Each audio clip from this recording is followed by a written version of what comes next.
Nani yaadadha eessa siin darbe jireenya gaarii si waliin an arge haadha fi abbaa caalaa situ namaaf ta'a Yesuus eenyu sanaaf ga'a. Nani yaadadha eessa siin darbe jireenya gaarii si waliin an arge haadha fi abbaa caalaa situ namaaf ta'a Yesuus eenyu sanaaf ga'a. Hin argamu geetni kee abbaa koo hin argamu fakkaataan kee mootii koo hin argamu kan akka kee Yesuus koo hin argamu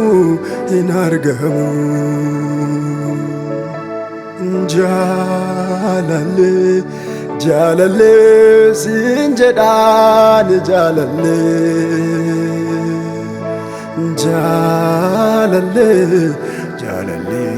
siin jedhaan jalalle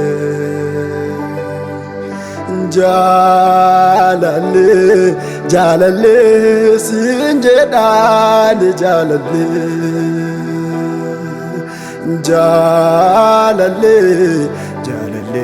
siin jedhaan jalalle waan hundumaa kooti ati naaf hundumaa Waaqaan iddoo kee buusu hin argine gonkumaa. Waan hundumaa kooti ati naaf hundumaa Waaqaan iddoo kee buusu hin argine gonkumaa. Simboo koo fulfina koo waan hundaa kooti mati kanaafis jaalladha.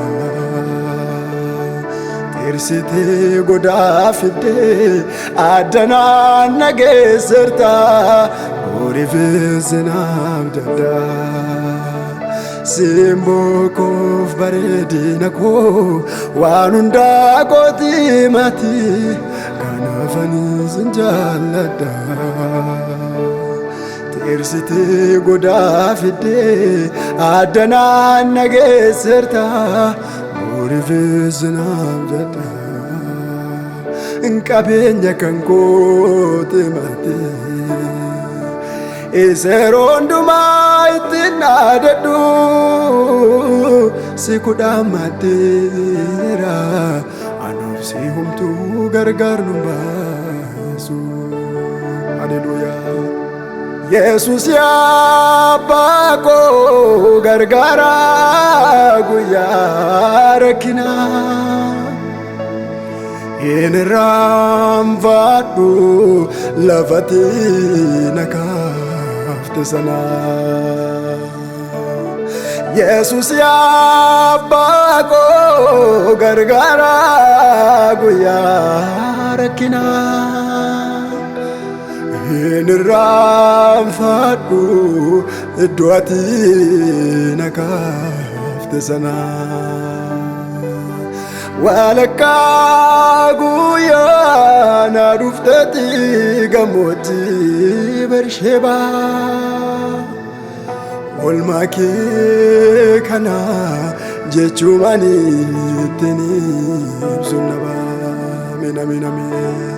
Oolmaa kee kana jechumani tini ibsunaba olmake kana jechumani tini ibsunaba mina mina mina mina Jesus ko ailemedim Jesus ko ailemedim Jesus ko ailemedim Jesus ko eneni wedal Jesus ko eneni wedal Jesus ko eneni wedal lante yalen kebere lante yalen akberote lante yalen adnakote lante yalen kebere ይለይብኛል አባቴ ይለይብኛል አባቴ ይለይብኛል አባቴ ይለይብኛል አባቴ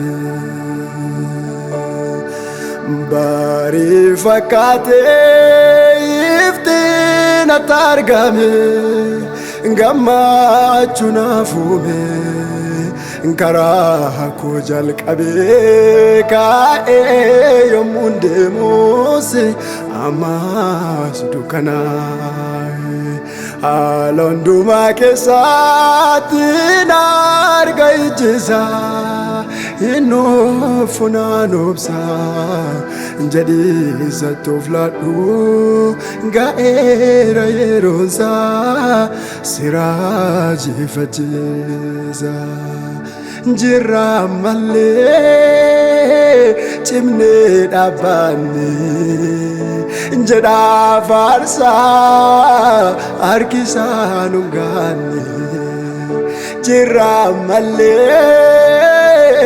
chimne dabani jeda farsa arkisanungani መንፈስ ቅዱስ መጽናኛዬ አቅመኔ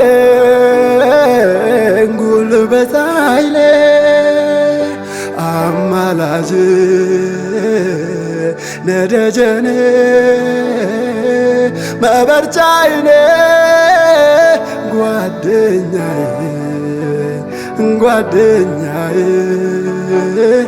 ጓደኛዬ ጓደኛዬ ጓደኛዬ